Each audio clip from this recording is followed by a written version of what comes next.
Hello everyone.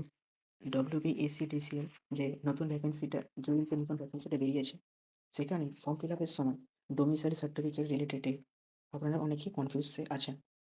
আমি এখানে ওই ডোমিসাইল সার্টিফিকেট রিলেটেড কিছু কথা বলছি। যদি এখানে ৩ টি অপশন ফর্ম ফিল আপের জায়গায় ৩ টি অপশন দিয়েছে। যদি ফার্স্ট নম্বর অপশনটা যদি আপনারা সিলেক্ট করেন, তাহলে আপনাদের পারফর্মা এ যে ফর্মটি আছে ওটা ফিল করে ভিডিওর কাজ বা এইচডির কাছে গিয়ে সিগনেচার অ্যান্ড ভেরিফাইড করে নিয়ে এসে আপনাদের ডকুমেন্টসের জায়গায় আপলোড করতে হবে। আর যদি ২ নম্বর অপশনটা সিলেক্ট করেন, তাহলে আপনাদের পারফর্মা বি ফর্মটা ফিল করে অ্যা ডকুমেন্টসের জায়গায় ভেরিফাইড করে ডকুমেন্টসের জায়গায় আপলোড করতে হবে। আর যদি আপনারা ৩ নম্বর অপশনটা সিলেক্ট করেন, তাহলে আপনাদের কোনো ডোমিসাইল সার্টিফিকেট লাগছে না। ৩ নম্বর অপশনটা সিলেক্ট করেন, তাহলে আপনাদের কোনো ডোমিসাইল সার্টিফিকেট লাগছে না।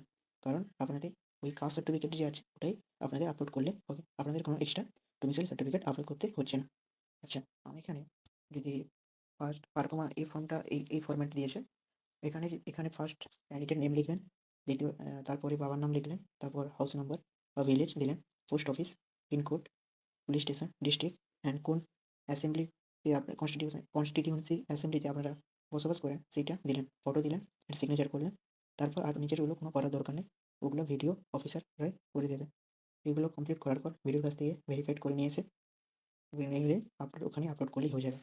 আর ২ নম্বর অপশনটা সিলেক্ট করলে পারফর্মা বিটা আপনাদের এই ফর্মটার ফরম্যাট আছে।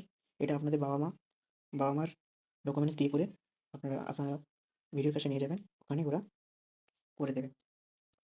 আর আপনারা যদি মনে করেন যে ই-ডিস্ট্রিক্ট পোর্টাল থেকে ডোমিসাইল সার্টিফিকেট বের করলে এখানে আপলোড করলে হয়ে যাবে। কিন্তু ওটা হবে না। কারণ আপনাদের এই ফরম্যাটটাই দিয়েছে। এই ফরম্যাটের মধ্যে যেকোনো একটা আপনাদের ফিল করে আপনাদের ডকুমেন্টসের জায়গায় আপলোড করতে হবে। ঠিক আছে? আর যদি রিলেটেড কিছু প্রবলেম থাকে আমাকে নিচে কমেন্ট করতে পারো। ওকে, ধন্যবাদ।